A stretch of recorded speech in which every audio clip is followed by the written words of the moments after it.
오늘은 4월의 마지막 주입니다. 4월의 마지막 주 하나님 말씀 보시겠습니다. 오늘 말씀은 누가복음 19장을 보시겠습니다. 누가복음 19장 11절부터 15절까지입니다. 그 이유는 제가 설교 중에 말씀을 드리겠습니다. 누가복음 19장 11절부터 15절까지 본 말씀 보시겠습니다. 제가 11절부터 15절 봉독해 올리겠습니다. 그들이 이 말씀을 듣고 있을 때 주께서 비유를 하나 더 들어 말씀하시더라. 이는 주께서 예루살렘에 가까이 계심으로 그 사람들은 하나님의 나라가 당장 나타나는 줄로 생각하고 있었기 때문이라. 그러므로 주께서 말씀하시기를 어떤 귀인이 왕국을 받아서 돌아오려고 먼 나라에 가게 되었더라. 그리하여 자기의 종 10명을 불러 그들에게 10문화를 주며 말하기를 내가 올 때까지 장사하라. 내가 올 때까지 장사하라. 그의 백성이 그를 미워하여 그의 뒤로 소식을 보내어 말하기를 우리는 이 사람이 우리를 통치하는 것을 원치 아니한다고 하더라. 그 귀인이 그 왕국을 받아서 돌아와 자기가 돈을 준 그 종들을 불러오라고 명하니 이는 각자가 장사를 하여 얼마나 벌었는가를 알고자 함이더라. 15절까지만 먼저 봉독해 올렸습니다. 잠시 말씀을 해서 기도하시고 설교를 듣겠습니다. 온 우주 만물의 창조자이시고 그 모든 것을 관장하시며 인간의 생사화복을 주장하시는 위대하신 아버지 하나님, 주님께 감사를 드립니다. 오늘 이렇게 주님께서 부활하신 귀한 날, 영과 진리로 드리는 경배 가운데 이 귀한 말씀을 제가 전할 수 있도록 주님께서 인도해 주심을 감사합니다. 2000년 교회사에서 이제 마지막 끝자락에 우리가 와 있습니다. 라오디게인들의 마지막 끝자락의 시대, 주님께서 오실 그 날이 멀지 않았습니다. 우리가 공중 들림 받을 때가 멀지 않았음을 우리는 피부로 느끼고 있습니다. 이제 그날이 오면 우리가 더 이상 주님을 잘 신실하게 섬기고 싶어도 섬기지 못할 때가 올 것입니다. 그때까지 주님께서는 우리에게 할 일을 알려주셨습니다. 오늘 말씀을 통해서 우리가 해야 할 것이 무엇인지 바로 알게 해주시고 이 귀한 말씀을 통해 좋은 도전을 받게 해주시며 주님 오실 그날까지 신실하게 주님을 섬길 수 있는 좋은 계기가 될 수 있도록 인도하여 주시옵소서. 모든 말씀을 주님께 부탁드립니다. 주 예수 그리스도 이름으로 기도드렸습니다. 아멘. 오늘 말씀의 제목은 13절에 있는 말씀대로 내가 올 때까지 장사하라. 내가 올 때까지 장사하라. 이 한글 김정희 성경이 너무나 바르고 또 귀한 말씀이기 때문에 우리는 말씀 중간에 좋은 제목이 다 이게 들어 있습니다. 조그마한 가게를 운영하는 유대인이 병이 깊어져서 운명의 시간을 맞고 있었습니다. 그의 곁에는 걱정에 쌓인 식구들이 그를 지금 지켜보고 있습니다. 그는 지금 임종 직전에 있습니다. 이 임종 직전에 있는 그 유대인의 아버지가 묻습니다. 여보, 당신은 어디 있어? 예, 저 여기 있습니다. 환자의 말에 가족들은 마지막 유언이 있을 거라고 모두 아버지를 주시하고 또 귀를 기울이고 있었습니다. 모두 다 첫째, 둘째, 셋째 다 부르면서 예, 저기 있어요. 저는 여기 있습니다. 여기 있습니다. 환자는 식구들을 돌아보며 찾았습니다. 마지막으로 환자는 그러면 딸은 어디 있느냐? 딸이 옆에서 예, 아빠, 저 여기 있잖아요. 아버지 손을 꼭 붙잡고 저 아버지 딸이에요. 그러자 환자는 안간힘을 쓰면서 일어나 마지막으로 말을 남겼습니다.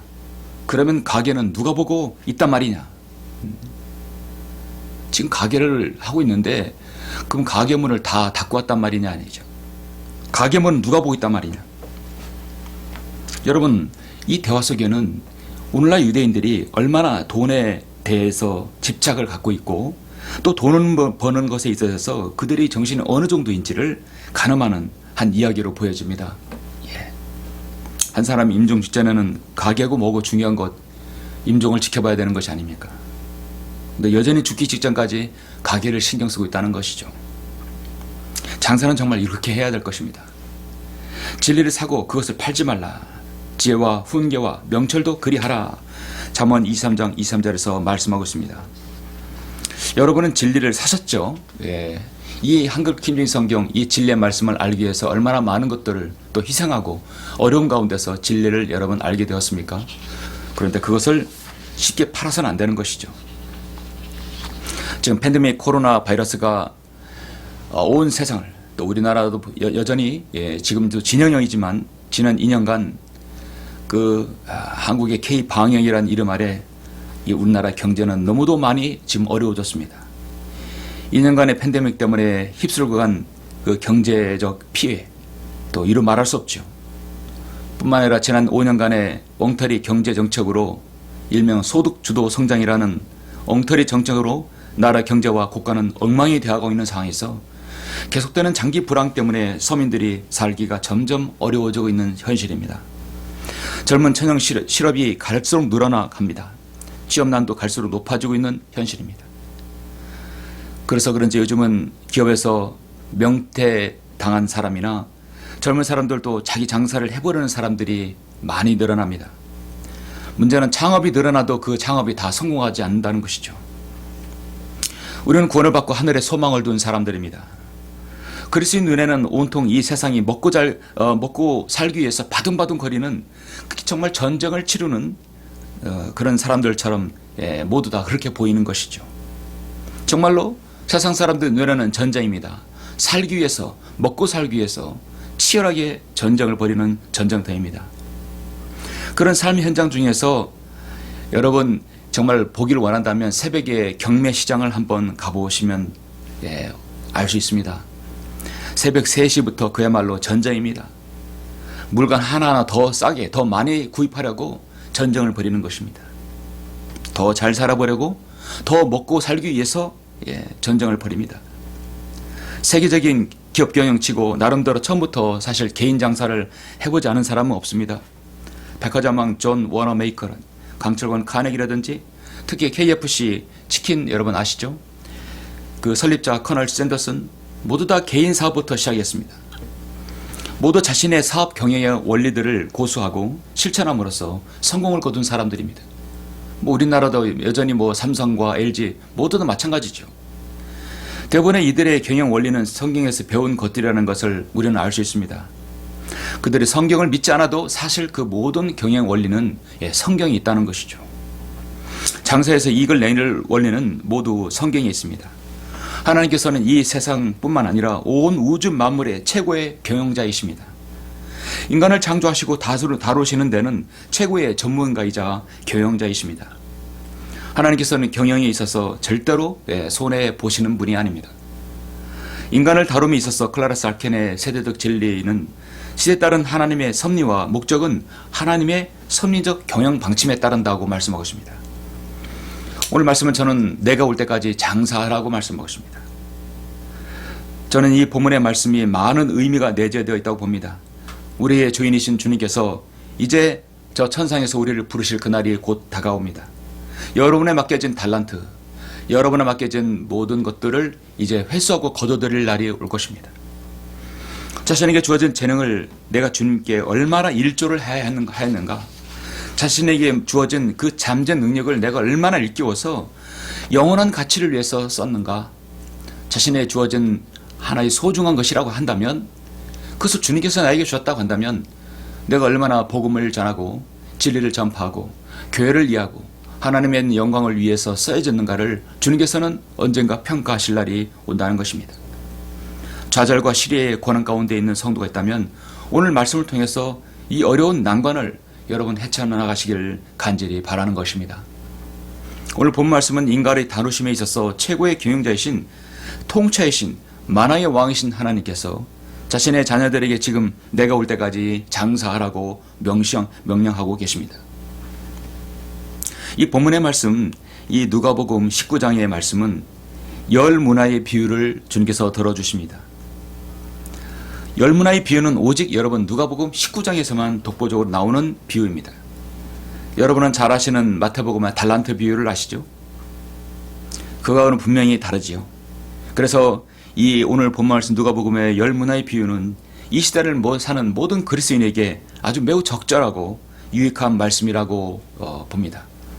그만큼 교리적으로나 문자적으로 또 영적으로 많은 도전을 주기에 충분합니다. 문화라는 것은 히브리 사람들이 사용하던 은혜의 명칭인데 1문화는 약 570g으로 100드라크마가 됩니다. 그래서 유다 이스카리옷은 예수님을 30드라크마에 팔았던 것입니다. 문화, 금, 은하의 중량을 재는 화폐단위인데 한 문화가 100드라크마, 100데나리온이죠.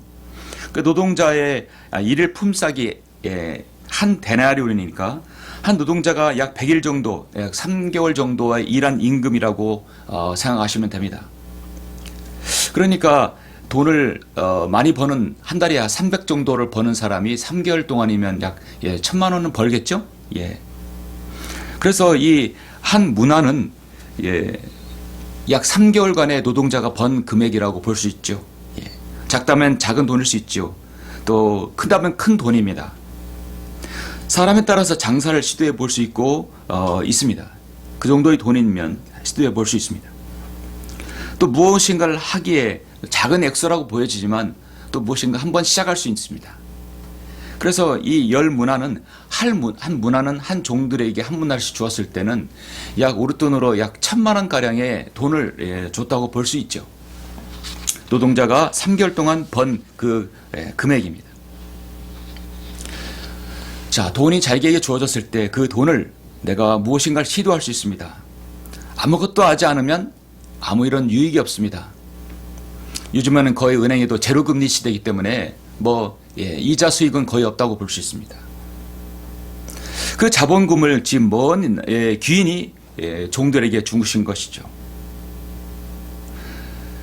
오늘 본문 16절부터 20절까지 보면 같은 한 문화씩 받았지만 그 사람의 노력과 충성에 따라서 엄청난 결과가 여기서 드러납니다. 예수님께서는 우리들에게 문화의 비유를 말씀하신 것은 다른 의미도 있겠지만 특별히 이 점을 강조하기 위해서 우리에게 열 문화의 비유를 들어주셨습니다. 우리는 특히 마태복음 25장에서 달란트 비유를 잘 알고 있습니다. 성경을 모르면 그냥 달란트 비유나 누가복음의 문화의 비유나 같다고 볼 수밖에 없다고 봅니다. 그러나 여러분 세대적 진리를 알고 하나님의 섭리적 경영 방침을 안다면 달란트 비유와 문화의 비유는 분명히 차이가 있다는 사실을 여러분 아셔야 되는 것입니다. 마태복음의 달란트 비유는 유대인의 화폐 단위입니다. 문화의 비유는 당시 헬라, 로마 이방인들의 화폐 단위인 것이죠. 그러니까 유대인과 이방인의 화폐 단위가 다르다는 겁니다. 마태복음은 천국의 비유지만 누가복음은 보시다시피 하나님의 나라에 대해서 합니다. 영적인 나라죠. 마태복음에서는 3명이 종이 나오지만 누가복음에서는 10명이 종입니다. 여러분 10명이라는 것은 벌써 이방인의 숫자이죠. 마태복음 게으르악한 종은 바깥 흑암에 던져지지만 누가복음에 있는 것은 있는 것만 빼앗깁니다. 마태복음은 유대인에게 직접적인 비유이지만 오늘 누가복음 19장의 열 문화의 비유는 그리스도인이 앞으로 장사를 해서 자신에 맡겨진 달란트, 자신에 맡겨진 재능을 얼마나 주님께서 오실 그날까지 잘 썼는가에 대해서 이 땅에서 수고한 것에 대한 결산을 보는 것에 좋은 예표인 것입니다. 예수 그리스도께서 본문 12절에서 장차 왕국을 받아서 다시 이 땅에 오실 때까지 우리는 내가 올 때까지 장사하라고 말씀하신 그 말씀을 유념해야 합니다. 우리는 모두 지금 플랫폼에서 기차를 기다리고 있는 승객과 같습니다. 모두가 지금 있는 곳을 떠날 기차표를 가지고 있는 사람들입니다. 특이한 것은 승객들이 모두가 같은 목적지를 향하고 있다는 사람들이죠. 목적지에 도착하면 주인이신 주님께서는 각기 다른 대우를 해주실 것입니다. 그리스도에 있어서 그리스도의 심판석은 우리 모든 성도에게 많은 동기부여를 해줍니다. 죄와 지옥의 형벌로부터 구원받은 것도 감사한 일인데 주님을 위해서 산다면 많은 상급이 저와 여러분을 위해 기다리고 있다는 사실입니다. 우리는 주님의 위대한 사랑과 은혜를 찬양하지 않을 수 없습니다. 본문을 보시면 11절에 그들이 이 말씀을 듣고 있을 때 주께서 비유를 하나 더 들어 말씀하시더라. 여기서 그들은 누구입니까? 삭개오와 함께한 사람들입니다. 그동안 인생에서 돈만 있다고 하면 제일인 줄 알고 삶의 희망이 무엇인지 몰랐던 무엇인가에 목마르고 갈증을 느꼈던 삭개오입니다. 돈이면 모든 것이 되는 것일 줄 알았던 삭개오입니다. 그러나 그는 주님을 만났습니다. 보소서 주여 내 소유의 절반을 가난한 사람들에게 나눠 주겠나이다. 이 돈이 다 무슨 소용입니까? 내가 영생을 얻었는데, 그리고 내가 누구에게 부당한 방법으로 착취한 것이 있으면 4배로 갚아주겠습니다. 내 율법대로 4배를 갚아주겠다는 것이죠. 주님께서 얼마나 기쁘시겠습니까? 오늘 구원이 이 집에 이르렀으니 그도 아브라함의 아들이기 때문이라. 인자가 온 것은 잃어버린 자를 찾고 또 구원하려는 것이라 말씀하고 있습니다. 참으로 이 은혜로운 광경이지 않을 수 없습니다. 그리고 주님께서는 지금 10문화의 비유를 들어주십니다. 세상적인 가치관을 가지고 전부라고 여기는 사람은 반드시 내가 올 때까지 장사란 이 말씀을 들어야 합니다. 삭개오는 이제 주님을 위해 새로운 생애를 보낼 수 있게 된 것이죠. 그러므로 주께서 말씀하시기를 어떤 귀인이 왕국을 받아서 돌아오려고 먼 나라에 가게 되었더라. 그래야 자기의 종 10명을 불러 그들에게 10문화를 주며 말하기를 내가 올 때까지 장사하라고 했더니 그의 백성이 그를 미워하여 그의 뒤로 소식을 보내어 말하기를 우리는 이 사람이 우리를 통치하는 것을 원치 아니한다고 하더라. 그 귀인이 그 왕국을 받아서 돌아와 자기가 돈을 준 그 종들을 불러오라고 명하니 이는 각자가 장사를 하여 얼마나 벌었는가를 알고자 함이더라. 얼마나 벌었는 자를 알고자 함이더라. 주님께서는 이제 자본금을 회수할 시간이 왔습니다. 내가 올 때까지 장사하라. 여러분은 이 말씀에 얼마나 순종하십니까? 기나긴 겨울이 지나고 지금 봄이 왔죠. 웅크렸던 것이 모든 것이 다 기지개를 펴고 있습니다. 우미 토고 새싹이 나오며 숲이 우거지고 있습니다. 모든 것이 활기를 찾고 있는 것입니다. 이제 사회적 거리두기라든지 방역이 조금 이제 풀려서 모든 것이 좀 생동감 있게 움직이는 것 같습니다. 여러분 따지고 보면 우리 모든 인생은 사실 다 거기서 거기입니다. 인생은 70 강건하면 80입니다. 훌륭하게 살았든 비참하게 살았든 부자로 살았든 가난하게 살았든 누군가는 언젠가 모든 사람은 생을 마감할 날이 있습니다. 주님께서는 우리를 부르실 날이 그날이 옵니다. 우리가 이 땅에 생을 다하고 올라가든 이 땅에 사는 동안 주님께서 우리를 부르든 우리는 언젠가 주님 앞에 서야 할 날이 올 것입니다. 하나님께서 여러분에게 주신 것들, 여러분에게 베푸신 것들을 얼마나 주님께 더들려 드리겠습니까? 특별히 여러분에게 주신 재능이 있고 특별히 여러분이 주신 것이 있다고 한다면 그것을 여러분은 어떻게 해서 얼마나 장사를 하였습니까? 그렇다면 오늘 저는 여러분에게 3가지를 여러분에게 말씀을 드립니다. 이 3가지를 통해서 여러분이 각자가 도전을 받고 남은 생에 주님께 정말 주님께 유익이 되는 그런 삶을 사시기를 간절히 바라는 것입니다. 내가 올 때까지 장사하라. 먼저 첫 번째로 여러분은 정당한 이익을 남겨야 합니다. 16절부터 19절까지 말씀하고 있죠. 장사는 첫 번째 정당한 이익을 남겨야 된다는 것이죠. 16절 그때 첫 번째 사람이 와서 말하기를 주여 주께서 주신 한 문화로 10문화를 벌었나이다 라고 하더니 이 주님께서 각 사람을 다 불러서 계산하는 겁니다. 저는 한 문화로 10문화를 남겼습니다. 10배를 남겼다는 것이죠. 대단하죠. 그에게 말하기를 잘하여도다 착한 종아 내가 아주 작은 일에 신실하였으니 10고을을 다스리는 권세를 가지라. 불과 우리 돈으로 1000만원 되는 돈을 이제 1억 원을 남긴 거죠. 주님께서는 10고을을 다스려라. 그 다음에 두 번째 사람이 와서 말하기를 주여 주께서 주신 한 문화로 5문화를 벌었나이다. 잘하였습니다.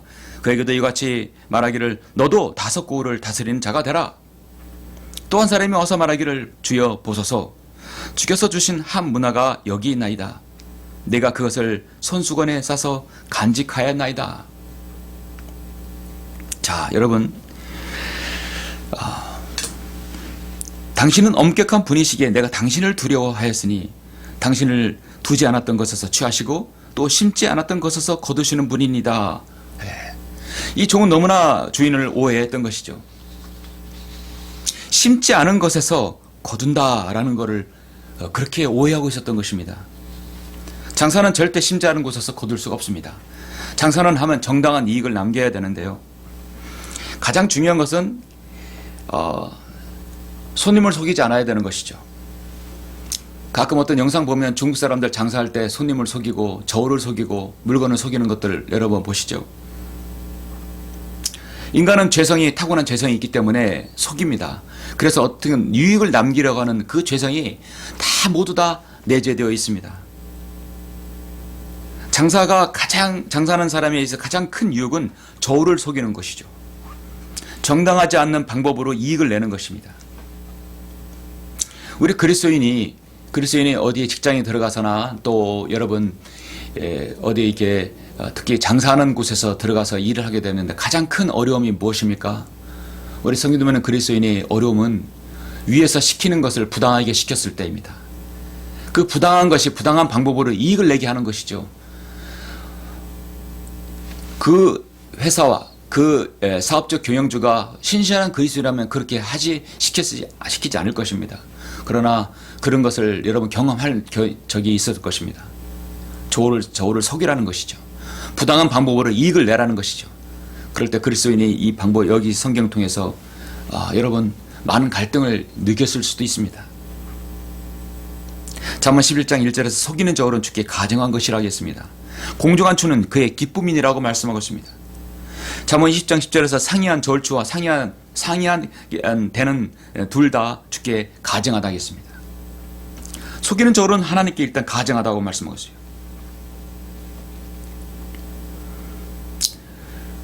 중국에서는 사람을 속여서 물건을 파는 것들 정말 수법들이 다양하죠.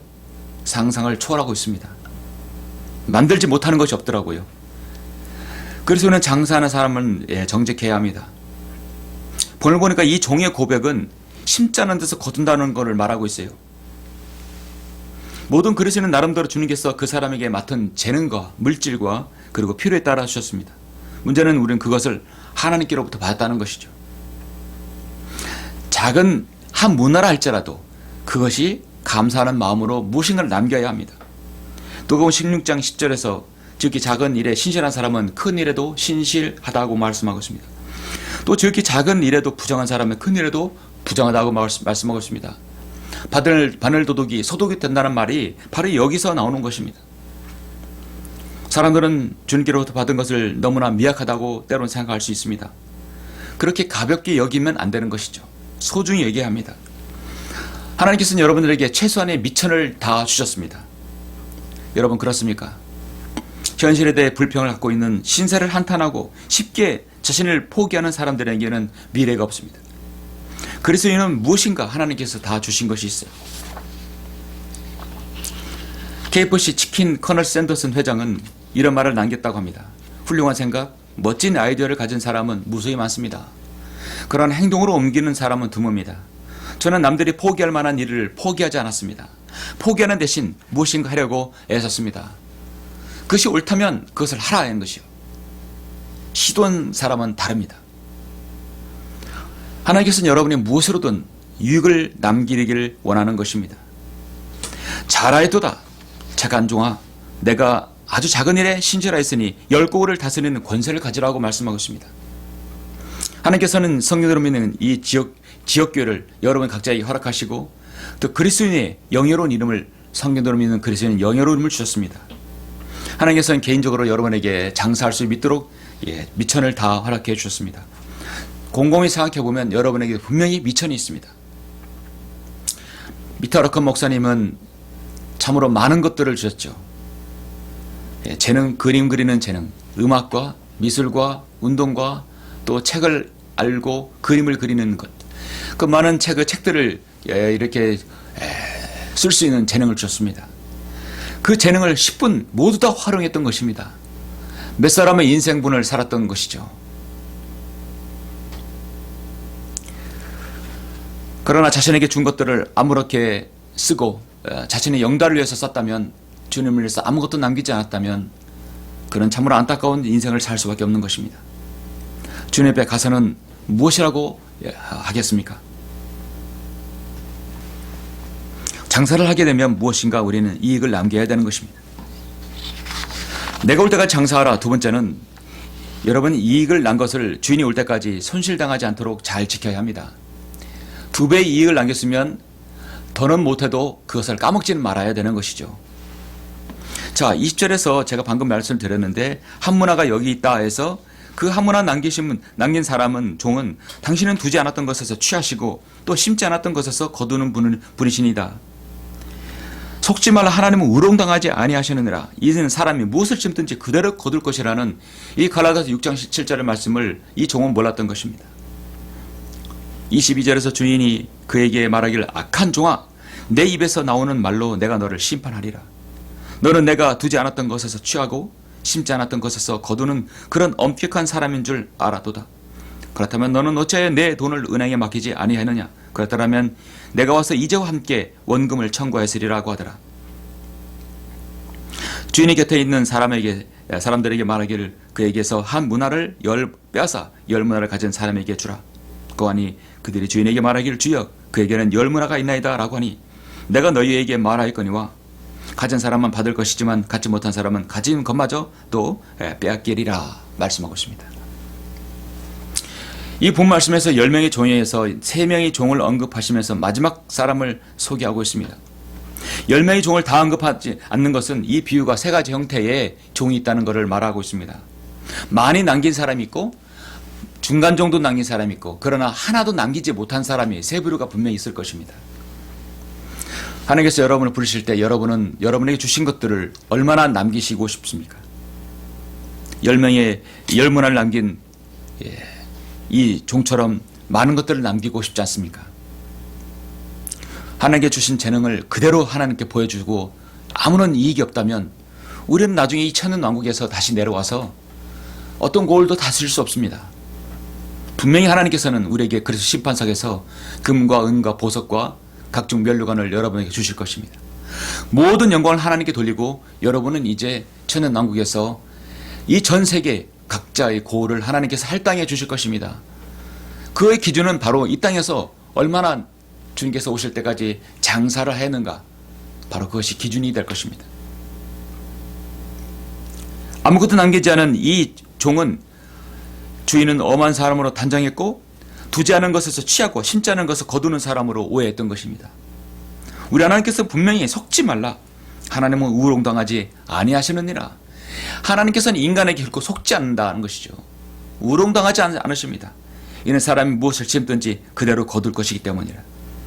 그는 주인으로부터 받은 것으로 아무것도 하지 않았고 주인은 이익만 챙기려는 사람으로 오해하고 장사하기를 거부한 것으로 보입니다. 자신이 땀 흘려 일해서 남겨봤자 주인께로 돌아갈 것이라고 생각해서 장사하지 않았을 수도 있습니다. 악한 종이라는 것은요, 이 악한이라는 것은 헬라어로 포네로스, 즉 병들었다, 오염되었다라고 해석이 됩니다. 악한 종은 병든 종, 오염된 종입니다. 세상의 향락과 세상의 유흥에 찌든 종입니다. 결코 하나님을 위해서 일할 수 없는 종이죠. 여러분 구원을 받았을지라도 그 구원을 자신이 그 소중한 구원을 간직했을 뿐만 아니라 이제 더 자신의 생을 더욱더 변화시켜서 하나님께로 가야 합니다. 하나님의 일을 해야 합니다. 로마서 12장 1절 2절에서는 여러분이 경배를 드리는 것 중요하죠. 뿐만 아니라 경배를 드리고 여러분이 세상을 어떻게 살아야 하는지를 말씀하고 있습니다. 그러므로 형제들아 내가 하나님의 모든 자비하심으로 너에게 권고하노니 너희 몸을 하나님께서 기뻐하시는 거룩한 산 제물로 드리라. 이것이 너희가 드릴 합당한 예배니라. 자, 너희는 이 세상과 일치하지 말고 여러분이 구원을 받고 경배를 드렸으면 두 번째, 너희는 이 세상과 일치하지 말고 너희 마음을 새롭게 함으로써 변화를 받으라 하겠습니다. 하나님의 선하시고 하나님께서 기뻐하시고 하나님께서 온전하신 뜻이 무엇인지 입증하도록 하라. 입증하다는 것은요, 무엇인가 남겨야 된다는 겁니다. 그러려면 이 세상과 일치하지 말고 변화를 받아야 합니다. 사람들이 쉽게 포기하는 것을 여러분이 그것을 해야 하는 것이죠. 하나님께서는 내게 주신 은혜로 인하여 너희 각 사람에게 말하노니 자신에 대하여 마땅히 생각할 그 이상을 생각에 품지 말고 다만 하나님께서 각 사람에게 나눠주신 믿음의 분량에 따라 건전하게 생각하라. 하나님께서는 여러분의 믿음의 분량, 능력의 분량의 만큼 주셨습니다. 그러면 그것을 우리는 어떻게든 남겨야 되고 하나님께서 선하시고 기뻐하시고 온전하신 뜻이 무엇인지 입증하도록 해야 합니다. 선하고 온전하고 기뻐하고 이 세 가지 일에 부합되는 것은 복음의 진리를 전하고 구원받는 것, 누군가가 그 진리에 눈뜨는 것 얼마나 귀합니까? 또 그 사람의 진리에 눈 떠서 하나님의 영광을 위한 삶을 산다면 얼마나 훌륭한 생애입니까? 진리를 사고 그것을 팔지 말라. 지혜와 훈계와 명철도 그리하라고 말씀하고 있습니다.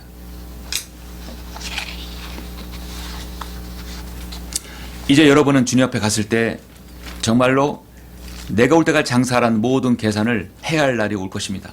잠시 여러분 고린도전서 3장 11절 잠깐 보시죠. 너무도 잘 아시는 말씀입니다. 이것이 주님께서 여러분을 이제 불러서 하나님께서 투자한 것, 여러분 주신 것 다 회수하는 시간입니다. 이것이 바로 그 이름도 유명한 그리스도의 심판석입니다. 고린도전서 3장 11절 이 닦아놓은 기차 외에 아무도 다른 기초를 놓을 수 없나니 이 기초는 예수 그리스도시라. 이것은 로마서 14장 10절의 말씀 그리스도의 심판석의 광경입니다. 이제 누구든지 이 기초에 금이나 은이나 보석이나 나무나 집이나 그루터기로 지으면 금과 은과 보석은 금으로 정련된 것들입니다. 그러나 나무나 집이나 그루터기는 모두 다 열매가 없는 것들입니다. 타버릴 것들입니다. 각 사람의 일한 것이 나타나게 되리니 각 사람의 일한 것이 나타나게 되리니 이 땅에서 주님을 위해서 장사한 것들이 나타나게 되리니 그날이 그것을 밝힐 것이라. 얼마인 것인지 얼마를 남겼는지 주님께서 보실 것이다. 이는 그것이 불로서 드러나고 또 그 불은 각 사람의 일한 것이 어떤 종류인지를 시험할 것이기 때문이라. 만일 어떤 사람의 일한 것이 세운 그대로 있으면 그는 상을 받을 것이요. 만일 어떤 사람이 일한 것이 불타버리면 그는 소래를 당하리라. 그러나 그 사람은 그 자신은 구원을 받게 되지만 불에 의해서인 것처럼 그렇게 되리라. 그래서 심판석은 상급이 없다고 해서 영원한 지옥 형벌을 당하지는 않습니다. 다만 이 땅에서 상급이 없어서 천연왕국에서 통치할 자금이 없다는 것이죠. 통치할 어떤 상급이 유업이 없다는 것이죠. 여러분이 어렵게 진리를 사고 여러분 소유하였다면 여러분 세상 영달과 세상 것과 자기 욕심과 탐욕에 끌려서 그것을 팔지 말아야 됩니다.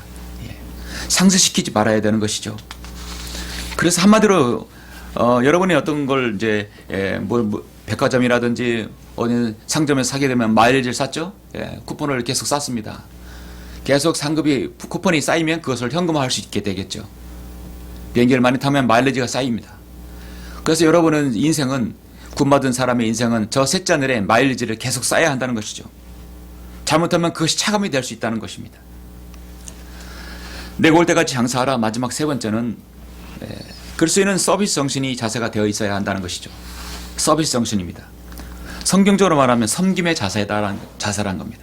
섬김의 자세입니다. 이 설교를 듣는 여러분 가운데 사업을 하시거나 장사를 하신 분도 있을 것입니다. 저도 과거에 장사를 좀 해봤습니다. 자동차 사업 장사를 해봤습니다. 여러분 서비스는 두 가지 서비스가 있습니다. 비포 서비스, 비포 서비스. 어떤 일이 일어나기 전에 미리 서비스를 해주는 것이죠. 그 다음에 애프터 서비스입니다. 어떤 일이 일어난 다음에 하는 서비스입니다. 여러분 고객의 입장에서는 비포 서비스를 원합니까? 애프터 서비스를 원합니까? 차량이 고장나면 애프터 서비스를 받게 되죠. 고장나기 전에 미리 점검하는 것이 비포 서비스입니다. 가령 여러분이 어느 식당에 갔는데 제가 최근에 그런 경험이 있어요. 식당에 가서 밥을 먹는데 반찬이 떨어졌어요.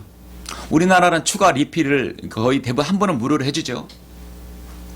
일본 같은 데는 추가 리필마다 다 돈을 받더라고요.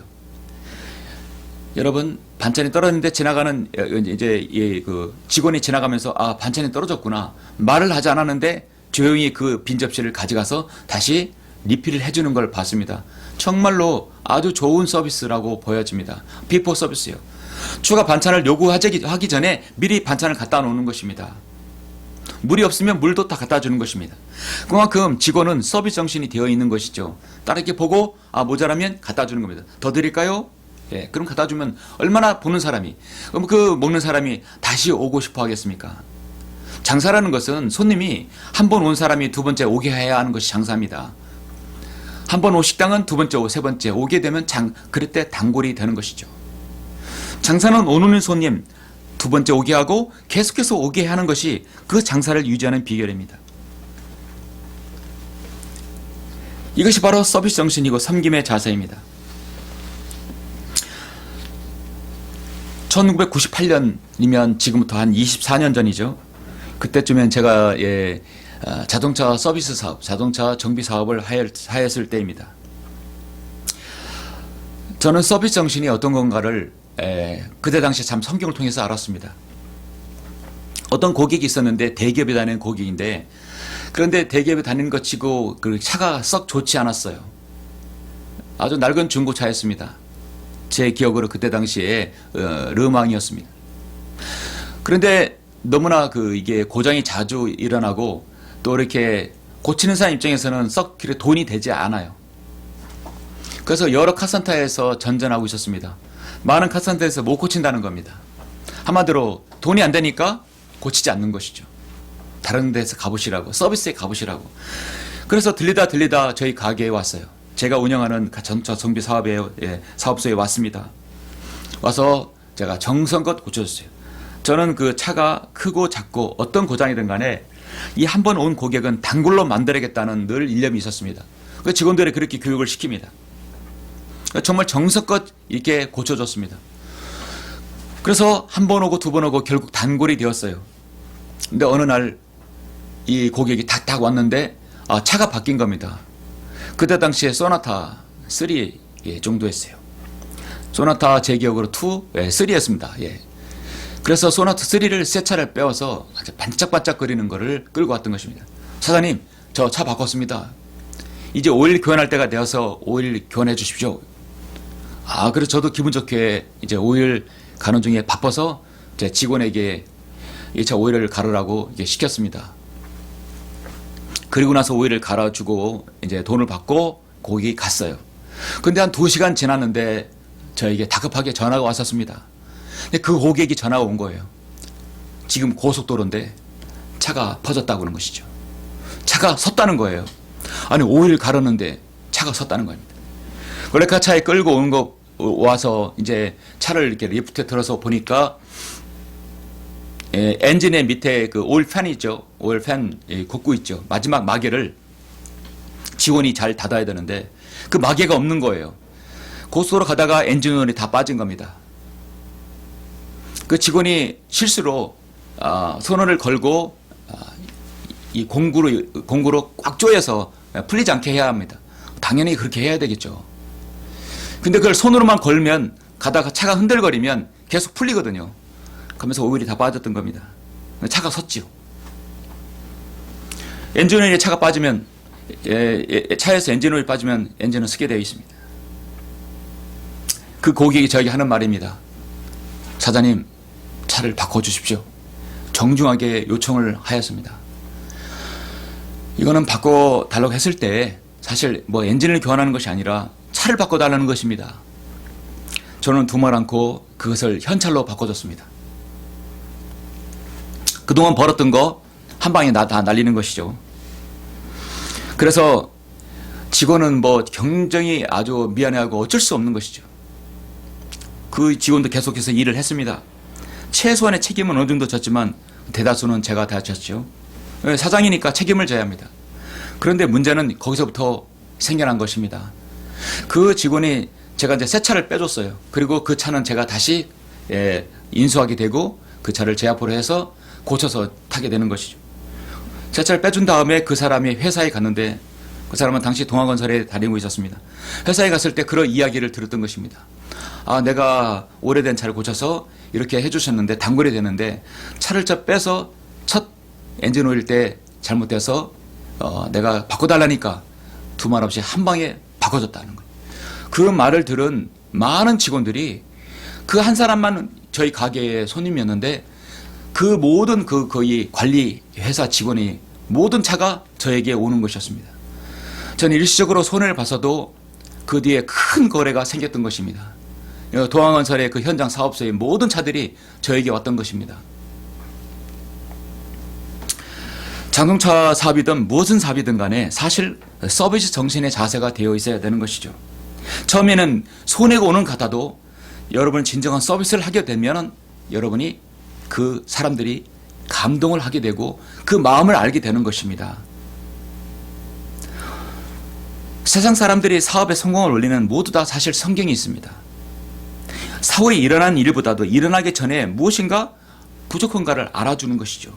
장사하는 사람, 경영하는 사람, 종의 직분으로 일하는 사람, 사람을 써서 경영하는 사람은 최상의 지침을 성경에서 말씀하고 있습니다. 주인이든 종이든 가장 중요한 것은 섬김의 자세입니다. 그러니까 초지일관이 있어야 합니다. 그래서 심판상에서 서야 할 여러분은 어떤 자세로 장사하십니까? 나름대로 여러분의 장사 노하우가 있지만 분명히 지킬 원칙이 있어야 합니다. 우리가 이 땅에서 주님을 섬기고 있는 것은 다 주님이 다시 오실 때까지 장사하는 것과 동일합니다. 자신의 사역의 길을, 자신의 주어진 일을 불평 없이 낙담하지 말고 묵묵히 신실하게 섬김의 도를 실천하는 것입니다. 사랑하는 성도 여러분, 말씀을 맺겠습니다. 창조 하나님께서는 우리를 창조하셨을 때 자신의 권한으로 우리 모두를 각자의 필요에 따라 지으셨습니다. 이사야 64장 8절의 말씀에서 이제 오 주여 주는 우리의 아버지시니다. 우리는 진흙이요 주는 우리의 토기장이시니 우리는 다 주의 손으로 만든 작품이니다. 그렇습니다. 하나님께서는 여러분에게 작은 그릇, 큰 그릇, 넓은 그릇, 깊은 그릇 각자에게 여러분의 성품에 맞게 주신 것입니다. 우리는 그릇들이 다 달라요. 많이 담을 수 있는 그릇이 있고 적게 담을 그릇이 있습니다. 중요한 것은 그 그릇을 여러분이 얼마나 깨끗하게 해서 하나님의 것으로 담아야 되느냐, 그게 중요한 것입니다. 그런 우리가 하나님의 위대한 구원 계획을 알고 예수 그리스도의 갈보리 십자가의 보혈의 그 피로 구속받아서 진정한 하나님의 자녀들이 되었습니다. 이제 우리가 살아야 될 이유와 목적이 분명히 있습니다. 여러분 각자에게 각각의 문화를 주셨습니다. 내려가 돌아올 때까지 장사하라 했습니다. 아직 주님께서는 돌아오지 않았습니다. 이제 곧 오십니다. 마가복음 13장에서 분명하게 말씀하고 있죠.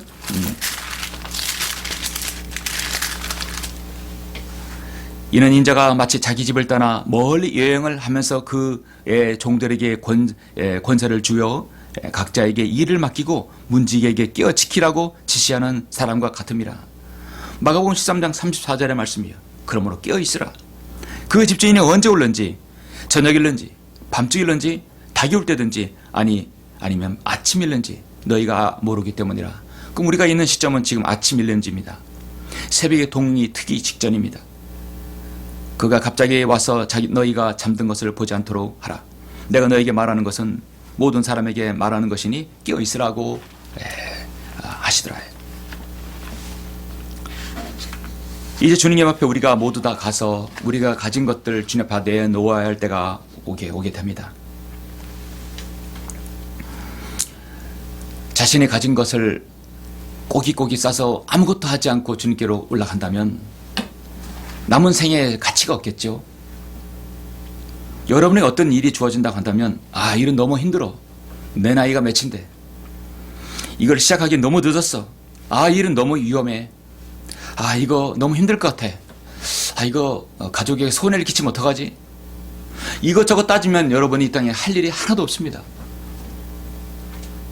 여러분 이 세상은요, 놀고 먹기에 가장 편한 직업은 여러분 여의도인 정치인 빼밖에 없습니다.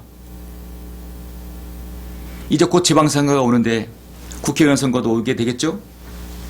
지방선거에 빠지면 보궐선거 누가 들어가고, 마치 지방선거를 보면은 사람들이 뭐 땅 따먹듯이 어디가 비어있으면 빈자리에 들어가고 주소지를 옮기고 선거에 들어가고 그렇게 한 자리 차지하고 또 한몫 해먹고, 정말 훌륭한 정치인이며 존경받을 만한 정치인이 너무나 참으로 아쉬운 세상입니다. 뭐 한 자리 해먹는 것이 마치 남은 땅 따먹기 하듯이 하고 있는 것입니다. 그래서 저는 이 세상에서 가장 놀고 먹기 편한 직업이 여의도 정치인이라고 봅니다. 누가복음 19장 26절 내가 너에게 말하였거니와 가진 사람은 받을 것이지만 갖지 못한 사람은 있는 것마저 빼앗기리라 말씀하고 있습니다. 하나님께서 여러분에게 주신 것들 반드시 회수할 날이 옵니다. 나는 오늘 말씀을 듣고 보니 나의 주인이신 주님께서 오시면 주님께서 그것을 찾으실 것이다. 나는 정말 장사를 잘하였는가? 한번 여러분 자신의 생애를 돌아보시면서 여러분 아껴진 것들이 무엇인지 그것을 더 소중하게 여겼어서 많은 일들을 시도해서 주님 앞에 좋은 것들을 남겨서 신실한 종으로 착한 종이라 그렇게 여러분 칭찬받는 종들이 되시길 간절히 바랍니다. 기도하시겠습니다.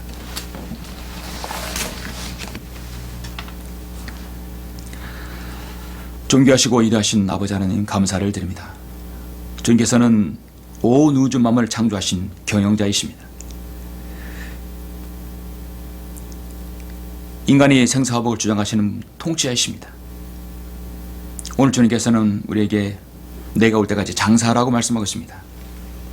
최고의 경영자이신 주님께서 우리에게 각자의 소임에 따라서, 각자의 성향과 각자의 성품에 따라서 주셨습니다. 우리에게 주신 주님의 것들, 이제 우리가 소중히 여겨 많은 것들을 남겨야 할 시간이 이제 맞춰가고 있습니다. 주님께서 오실 때는 우리에게 주신 것들 다 회수하실 것입니다. 그때 우리는 착한 종이라고 칭찬을 받아야 됩니다. 신실한 종이라 칭찬받기를 원합니다. 아버지 하나님, 주님께서는 다시 오실 때 그렇게 하고 있는 그 종은 반드시 칭찬을 받을 것입니다. 오늘 말씀을 통해 다시 한번 남은 생애가 우리가 참으로 허비되어지지 아니하고 신실한 종으로 발견될 수 있도록 자신에게 무엇인 일이 하나님에 속한 일이라면 그 일을 시도하는 우리 모든 성도들 될 수 있도록 인도하여 주시옵소서. 감사를 드립니다. 주 예수 그리스도 이름으로 기도드렸습니다. 아멘.